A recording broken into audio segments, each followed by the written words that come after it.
Kay mayong buntag na puntahan. Okay, praise God. Salamat sa matawag nga special music. No? So, dili kita maglangay kay ang oras na po diri ko na 10:23. No? So, part 2 ni nato nga mensahe, continuation sa last Sunday. Kung naka-remember ka mo kahit ang mensahe last Sunday, sure salvation in Christ. No? Ang pagsalig niya kay Jesucristo, ano nga sigurado nga kaluwasan. No? Ang kaluwasan, kanang gasa man hatag man sa Ginoo mong Higson. O ang paghatag sa Ginoo, dili niya na ingon nga bawion, no? So ang kaluwasan dili hatag bawi. Okay? So permanent na siya mga Higson. So sa di ba ito makapadayon, mag-aampo sa ta.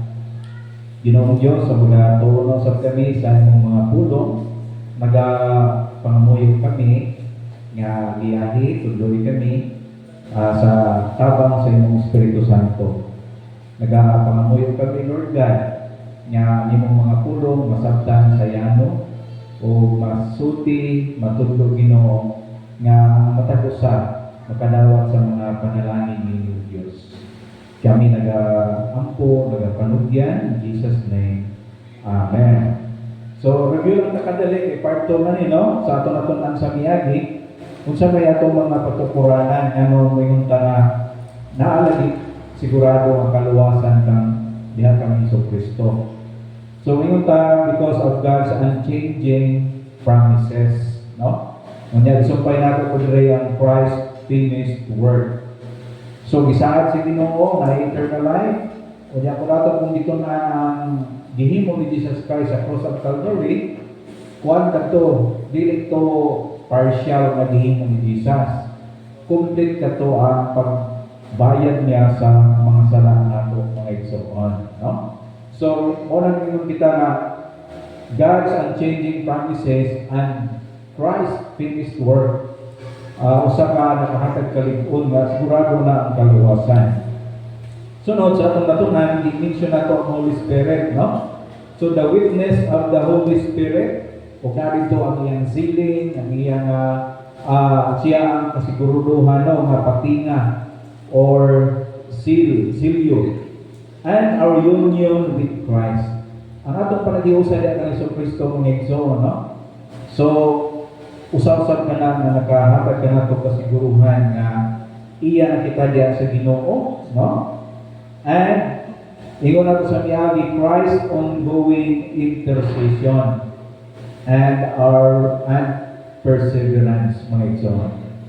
So gitanaw na ito ang mga passages nini, ato na lang ang dimension kini nga mga bahin, ang mga main points mga igsoon. So, duga na sa kita o pakita sa proof, no? Ngayon, mayroon kita na adunay sigurado ng kaluwasan diya kan Jesucristo. Now, kini gitawag ng igsoon the sanctification of the believer. Unsa man ni, no? So, kini word nga sanctification sa Greek, gikan kini sa word nga hagios, no? Pareho kini sila root word sa word nga santos or balaan. So, ang mga Kristohanon, ginabalaan, no? Or balaan na. So, automatic pasabot ni ini, the ongoing process of sanctification where we become more like Christ is a powerful evidence of our salvation and God's faithfulness in our lives. In other words, kining bayunta, ang akong kinabuhi, gibag-o sa Ginoo. Mo na sanctification, transformation, no? Paano ka gibag-o sa Ginoo ang atong kinabuhi? Ma-compare nato atong kinabuhi before sa wala pa sa Ginoo niya, sa di na nakadawat ta niya, adunay dako nga kalahian. Mga kuana siya mga igsoon outward, no? Expression sa inward reality sa atong kasing nga kita bago na yun sa Diyos. Umaning sa Philippians chapter 2, verse 13, no? Ingon sa Philippians 2:13, for it is God who is at work in you, both to will and to work for His good pleasure. So ang Ginoo mga igsoon, humanta niya giluwas, no? Padayon siya nagapamuhat sa atong kinabuhi. Okay? Wala kang ipabayaan sa Ginoo, wala kang ipabayaan sa Ginoo. Even including sa atong sanctification. Nga sa diin, God helps us, pinag sa tabang sa iyang Espiritu Santo, nga kita, madaog nato ang sala. No? Di ba? Sa matag adlaw we encounter mga trials sa kinabuhi, mga temptation, no? Yes, dili na nato ma-perfect, pero kung nakamatikod ka mo, nakamatikod kita sa progression sa atong sanctification, nag-grow man kita diha sa Ginoo mga igsoon. Kung sa Bisaya pa mo nilingon ini nga verse, kay ang Dios mao ang naglihok diha kaninyo, no? Sa pagbuot o sa pagbuhat alang sa iyang ikahimuot, no? So, na si Lord nagatabang ka nato even sa daw-daw nato nga pagkinabuhi mga igsoon, no? Sa katuyuan nga mahimayan siya. So, in other words, mo ni ang atong ma-learning nga verse. God's work in us is not limited to justification. He is actively at work empowering us to live in a way that pleases Him. This ongoing work is a sign that we belong to Him. No? Nakapatikot ka mo niya ng igsoon nga ang kalibutan na maging panghatak ba, no? Ang kalibutan na mga pagtintal. Pero na-impression sa sulod sa atong espiritu mga igsoon nga dili na naangay sa imo pagbuhat sa mga buhat ng kalibutanon, buhat ng pagpakasala. No? Na ang pagpahindong ka nato sa Ginoo nga oy dili na naangay, dili na bagay kanimo. Mo na mga igsoon nga as we obey the Lord, no? Sa iyang prompting sa atong espiritu, God wants us that we will live according to our identity, no? Kaya anak naman ta sa Ginoo. Umuling ingon sa 1 Thessalonians 5, verse 23 o 24. Now, may the God of peace Himself sanctify you entirely. Gignan niya mga Kristohanon din ha. And may your spirit, soul, body be preserved, complete, without blame at the coming of our Lord Jesus Christ. Faithful is He who calls you, and He also will bring it to pass. No? So, ipakita din sa verse ng zone na ang mga Kristohanon, no? Pinaagi sa pagpamuhat sa Ginoo din sa atong kinabuhi.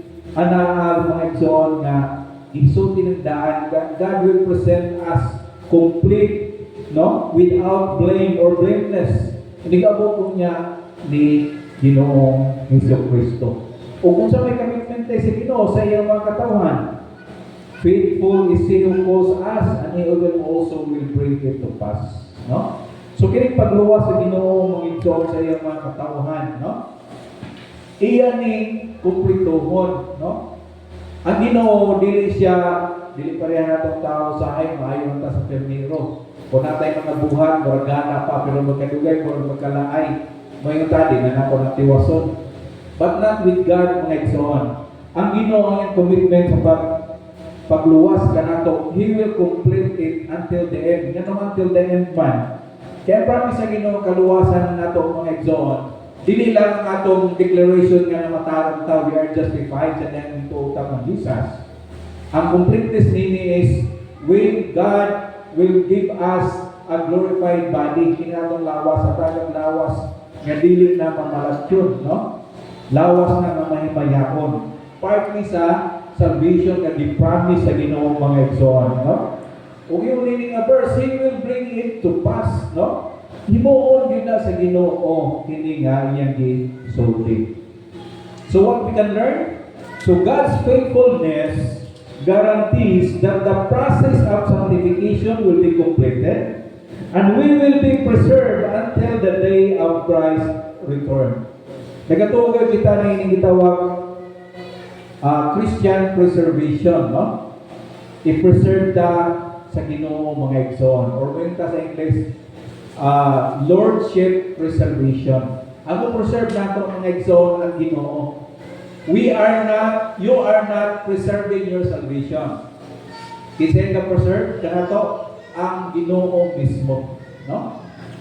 Wala mga igsoon nga, mubalik yun ta sa foundation sa atong teaching sa salvation. Nga ang kaluwasan, gasa, hatag na libre sa Diyos. Dili sa buhat sa tao. Kinahanglan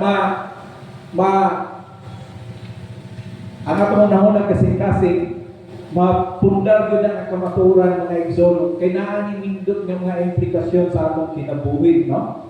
Regarding ini nga kaluwasan. Now, bago pa sa Hebrews 12 verse 10. Kaya ingon nato kung anak na ta sa Ginoo, no? Luwas na ta. Pero ngayon ta, yes, makasala ka punta sa pangapatan ng nga kalibutan. Ngayon ta, dili mawala ang atong pagkaanak, dili mawala ang atong pagkaluwasa, ang atong kaluwasan, dili mawala. Pero ang himong sa Ginoo nato, kung magkinabol ka sa sala, mo ni Hebrews 12 verse 10. But He disciplines us for our good, so that we may share His holiness. Ang Ginoo daw mga igsoon, dimension, He will discipline us. Ayaw gina nga aluwas na ko, pag pinagusto na ko, isa kung sana pagpakasala, anyway, palangit naman ko. Naging mo ng Bible, hindi mo tugot ang Ginoo niya, bunalan ka niya. No?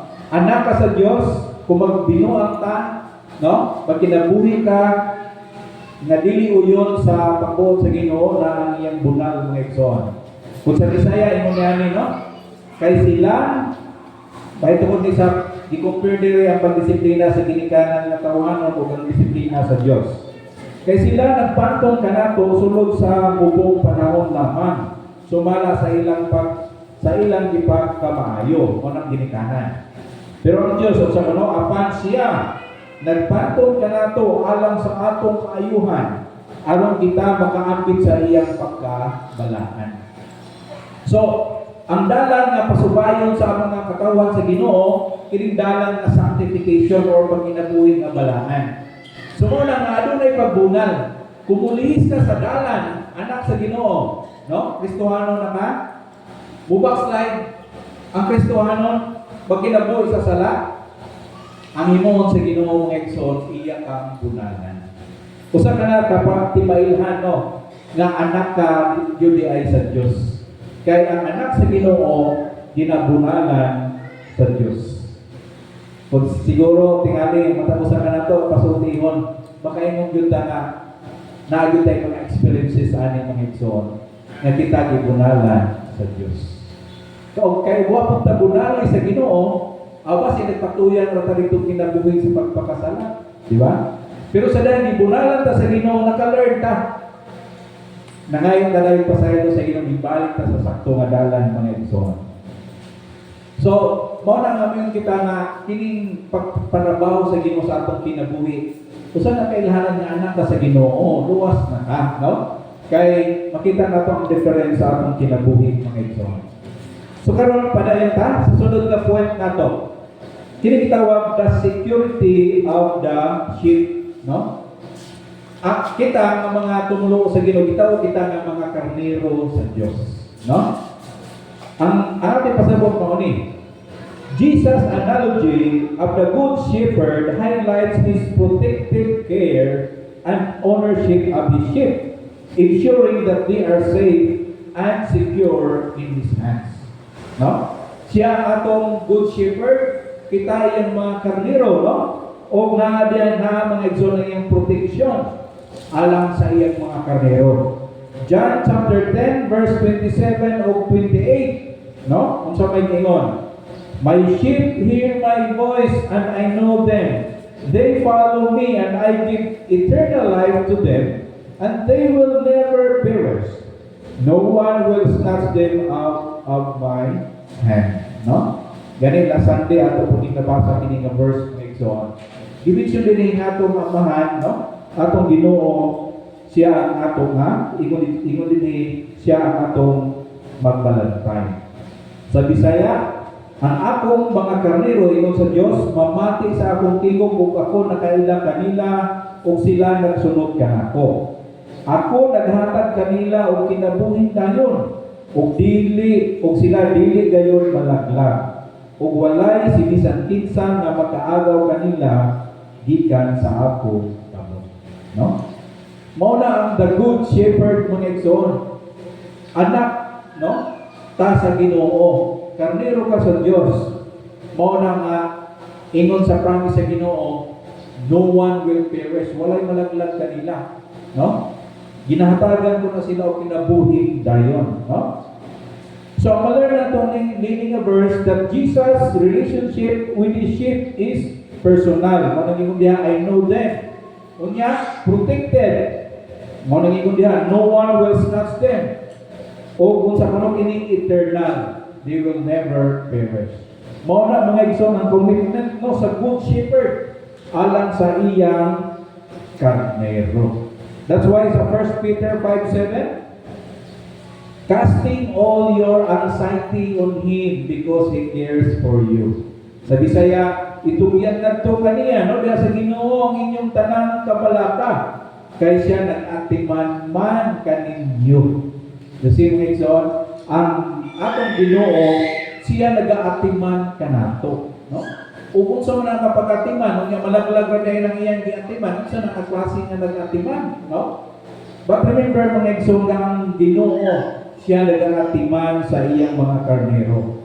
So what we can learn, the shepherd's care is a present reality that allows us to release our anxieties and rest in His protection. So ganina pa to, na-mention kini nga verse ng Exodus sa John chapter 10. Now kung naka-recall kita no, sa another good shepherd na mention sa Bible, sa parable of the lost sheep, no? Makita ka na sa Luke chapter 15, verse 4 to 7. Katumbang na si 100 ka sheep niya nawala ko sa kung sa may gihimo sa good shepherd, no? So the parable of the lost sheep illustrates the shepherd's relentless pursuit and joyful recovery of the one sheep that has wandered away. This shows God's commitment to not losing any of His own, mga igsoon. No? Gibiyaan niya, kaya nung pangita kung niya itong nawala, no? So ang karnero, mga igsoon sa Ginoo, dili na niya ay pasakdan, no?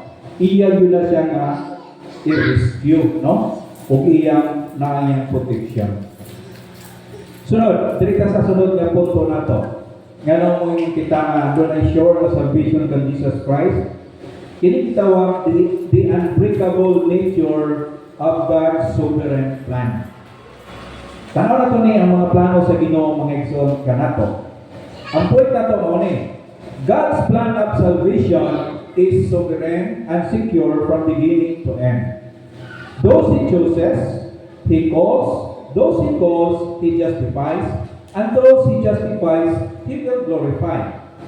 So this golden chain, matawag niya na golden chain, of salvation highlights God's unwavering commitment to bring His elect to final glory.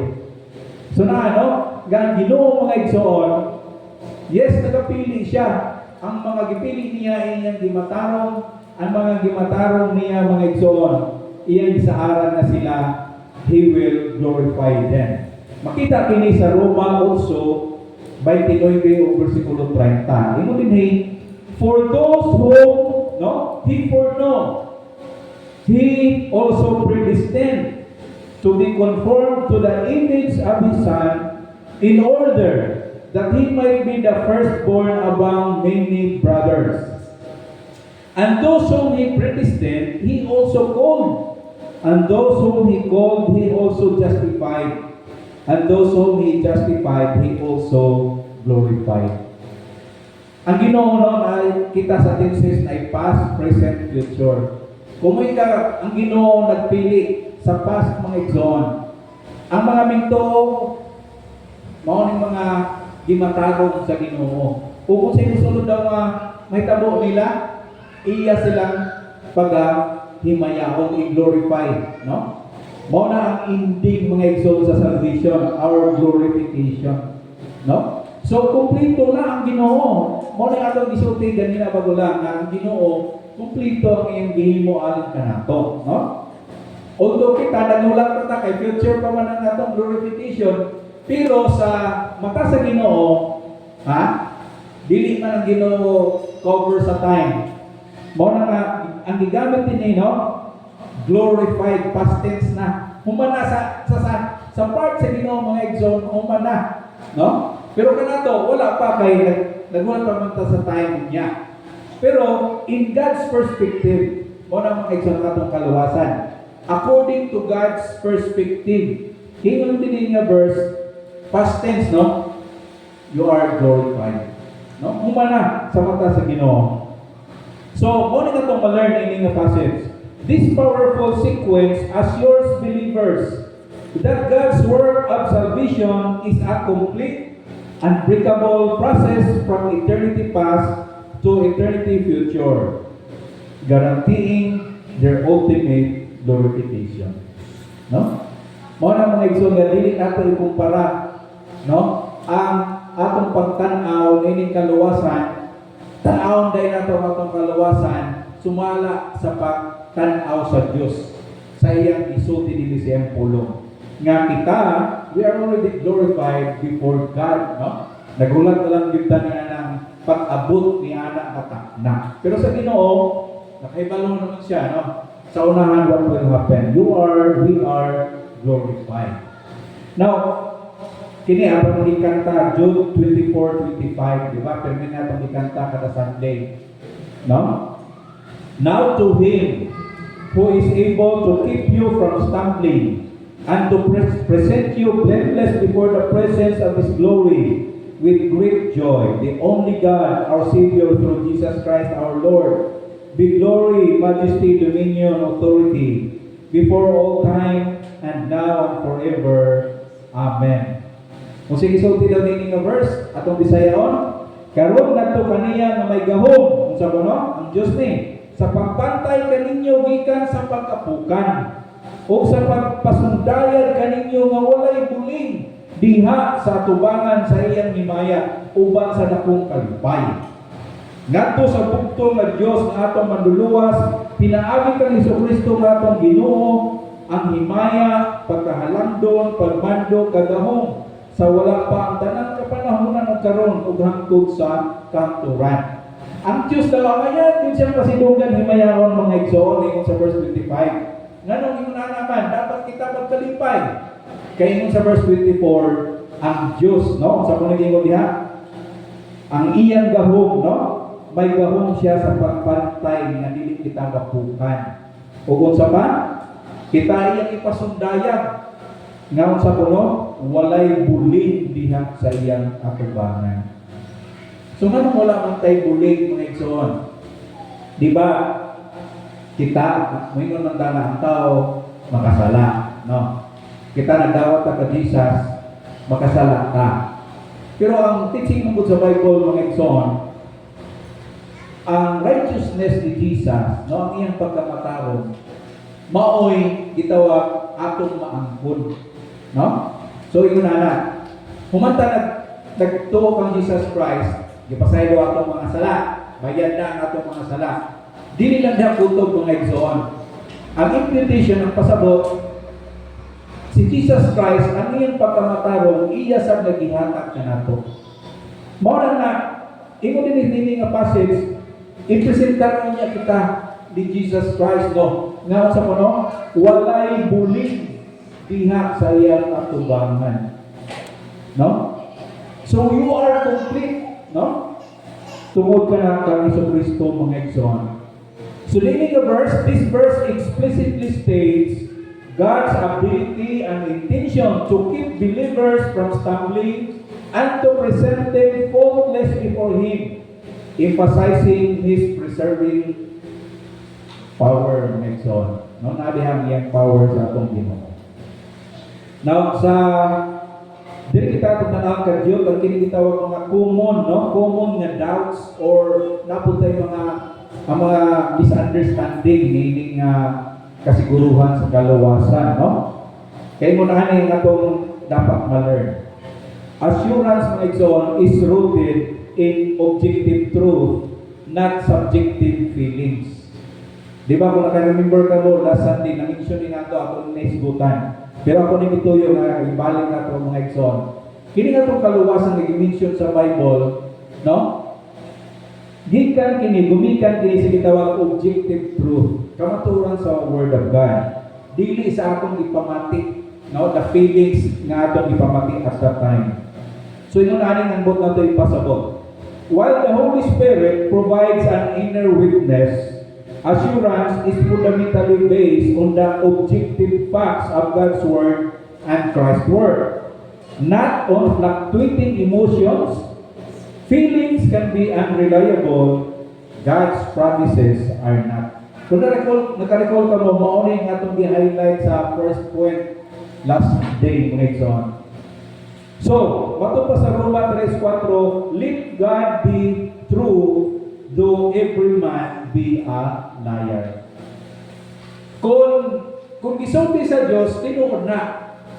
Kung bukod na sa imong feelings, pero kay gisulti man sa Diyos, let God be true and man be a liar. Kung may ng tao, I don't feel being saved today.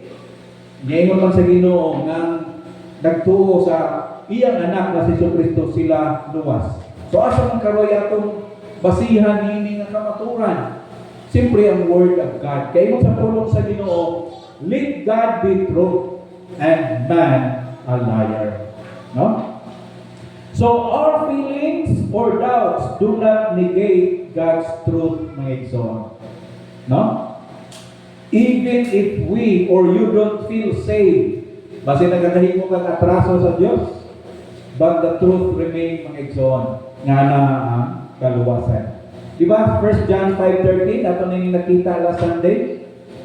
I write these things to you, sa mga Kristohanon who believe in the name of the Son of God, that you may know that you have eternal life. No? Sa Bisaya, kining mga butana, gisulat na ako kaninyo nga nagtuo sa ngalan sa anak sa Diyos. Aron kamo masayod na kamo nakabatuna sa kinabuhing dayon. Nadang tense mga igsoon nga nakabaton na, past tense. So kanang kinabuhing dayon, nagsugod man guna sa diyang ang tao nagtuo kang Jesucristo. So nabatunan nimo kinabuhing dayon, dili na ang eternal life mga igsoon. What is everlasting? No, wala na nay katapusan. Dili na pwedeng nga maputol-putol mga igsoon, kay dili na eternal kung putol ang eternal life, di ba? So mo ni mga igsoon nga ma-learn na to in the verse. John's purpose in writing was so that believers would know that they have eternal life based on what is written, not on a fleeting sentiments. No? Muna mga igsoon, not by our feelings, by our moods, kining atong kaluwasan, but by the declaration of the truth from the Word of God. Sunod. Kini, importante ni. Sin and discipline do not negate salvation. Kaya mga kasagaran mabatihan na to nga kung makasala daw, may mga uban, lagi na sa ubang denomination, no? Ngayon sila kung makasala, mawala daw kaluwasan. Pero mo na yung point na to, atong i-clarify. Sin and discipline do not negate salvation. Kung sa may point na to, genuine believers will still struggle with sin. However, falling into sin does not mean salvation is lost.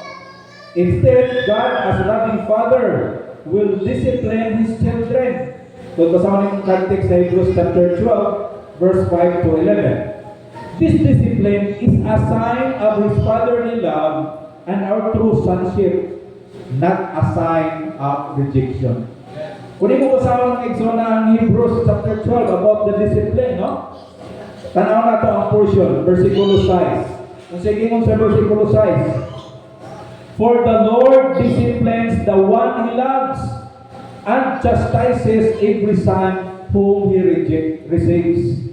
No? Ang mga hinigugma sa Ginoo, dili maka-ipwas sa pagdisiplina kay para ka sa love sa Ginoo, no? Kunya wala nang dimension ini nga passage mga igsoon that God will reject us. Naahinon ang iyang pagdiscipline. So God's discipline confirms our status as His children, indicating we are still in His family. Kasi namin tutang ng Jesus Christ, di ba, nahimutang member sa family sa Ginoo. John 1:12, but as many as receive Him, to them give Him power to become sons and daughters of God, right? So kita nahimutang anak sa Diyos, mga igsoon. Mauna nga sa dihan na anak kita, oy, kung makasala di ay, ha? Mawala dahil pagkaanak. Kamo, o kitang mga ginikanan, kapila na kasalanan ng atong mga anak. Mawala ba ang ilang pagkaanak? Wala rin. Member sila sa atong family. Pero na ang atong mapagpantod, pagdisiplina. Mauna ang atong pagmahal diya sa atong mga anak. Muna promise sa Ginoo bisan sa Old Testament pa. Book of Psalms, Salmo 103, no? Diyan sa 14. Gikol lang nato din ang importante, no?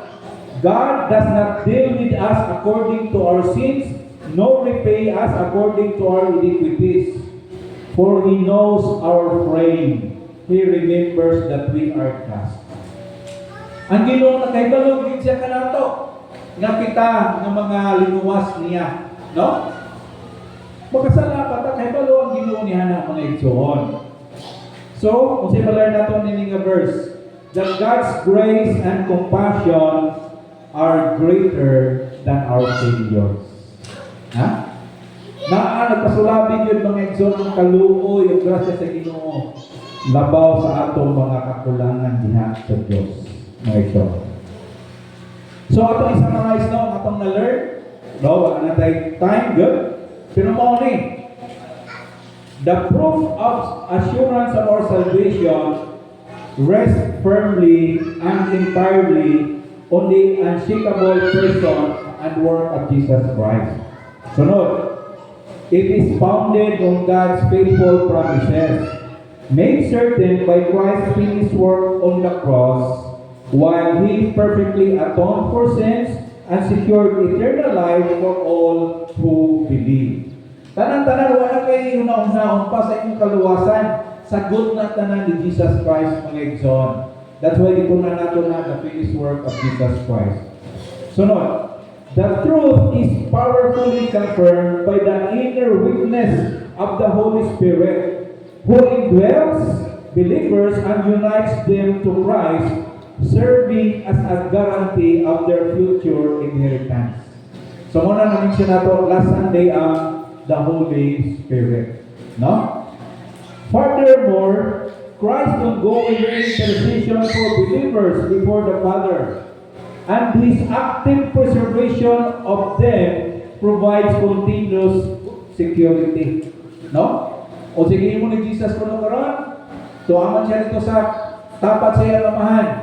He intercede for us. No? Nang iyang intercession, nang abogado siya, siya mulaban kanato to secure our salvation, mga igsoon. So ito na ni, while not the basis of salvation, the ongoing transformation and evidence of a changed life marked by a desire for obedience and love for God and others. This provides outward confirmation of this inner reality that flows from our new identity in Christ. So muna pagkulang magitunan karon bagulang atong na-mention, no? Nga sa dihang kita nagdawat sa Ginoo, di bago sa Ginoo atong kinabuhi. Unya karon na kitay leading new desire sa atong kinabuhi nga magpahimo sa Ginoo sa ato nga adlaw-adlaw nga pagkinabuhi, mga igsoon, no?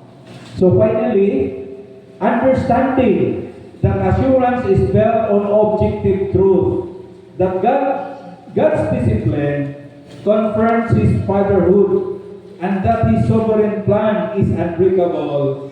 This further solidifies this confidence na itong isgutan. No? Maunin na itong gi-review na lang nato, i-summarize ang atong na-learn, mga igsoon.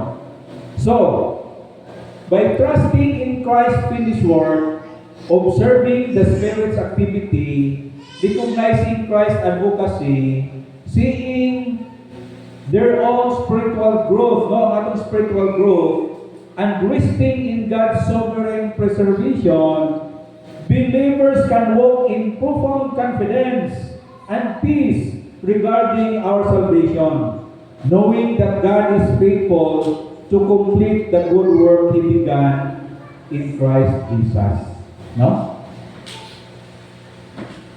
Dunay kasiguruhan ng kaluwasan diha kang Ginoong Hesus, mo na itong ginabalik-balik.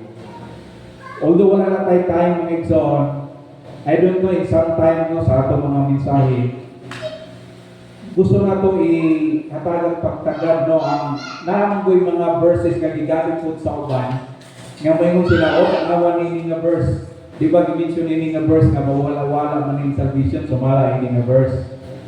No? So gusto na ito na sa sunod ng mga higayon, no? Di na ko makapromise sa sunod ka sa diba? Pero in some time, gusto na ito na sabtor ka ng mga passage na gigamit nila, naman sila, tanawan nila verse, mawala-wala lagi yung salvation. Mabasa rin mo sa Matthew 24, sa Hebrews chapter 6, ay mga mabasa niya na verse. No? Pero muli nga itong pasiuna mga igsoon. Understanding the proper context sa passage, atong ma-learn na di ay na nagpasabot na mawala-wala ang salvation. No? Pero tanaw ka na ako sa mga pagtuon sa unahan as we study mga igsoon, meaning the assurance of salvation in Christ Jesus. So again, no? Kita daw mga Kristiyano dapat ang tao nga malipayon, adunay kalinaw, kaya nga naman, adunay kasiguruhan sa kaluwasan diha kang Kristo Jesus. Sa diha nga ako nato kini kaluwasan, kini kumpleto mga igsoon. Dili ni i-maintenance sa imong work. Wala lagi ko ng Ginoo. Sige, kumpletahin mo salvation. Pero imo ning i-maintenance, nga kinahanglan di ka makasalak. Kay kung makasalak ka, mawala ni. Wala imo na nakatisig sa Bible, no? Kaya nga naman, kung sa ganyan ang foundation sa atong salvation, salvation is a gift from God. Gasan sa Ginoo mga igsoon. Not by works, so that no man will boast. Ephesians 2:8 and 9. Dilit sa buhat, ha? Araw wala yung magapasigargo. Roma 4:5. Ang kaluwasan, ang pagkamatarong kinigasa sa Diyos, pinagi sa pagtukang Kristo Jesus. Kung kini buhatan ay works, kini dili na nga matawag na gasa o regalo. No? Sumuna mga igsoon nga, barugi yun ang kaluwasan, gasa, regalo sa Ginoo kanato, not by your works. No? Sumuna nga, you don't need maintenance. No? Sa atong good works, aron magpabiling ang kaluwasan. No? Sagot ni tanan ni Jesus Christ. Muna nga mo yung kita, adunay kasiguruhan ng kaluwasan sa mga tao na nagtuo kang Kristo Jesus. No? Ngayon sigurado, tungod na kang Kristo na atong gituuhan. Kaya diha kaniya 100% adunay kaluwasan. No? Ang Ginoo panalangin siya mga pulong. Ginoo Dios, salamat Lord sa mga pulong nimo nga nagatudlo o Dios na adunay kasiguruhan ng kaluwasan diha sa imong anak nga si Kristo. Salamat o Dios ni anak nga kami dili na magkabalaka, but rather kami adunay kalinaw, kalipay, o kami magkapangalagad na eksakto tungod kay secure na ang among kaluwasan. Salamat o Diyos nga bisan usahay kami, yes, makahimog sala, pero salamat Lord nga na kay giandam sa 1 John 1:9 that you want us to, that we will confess our sins.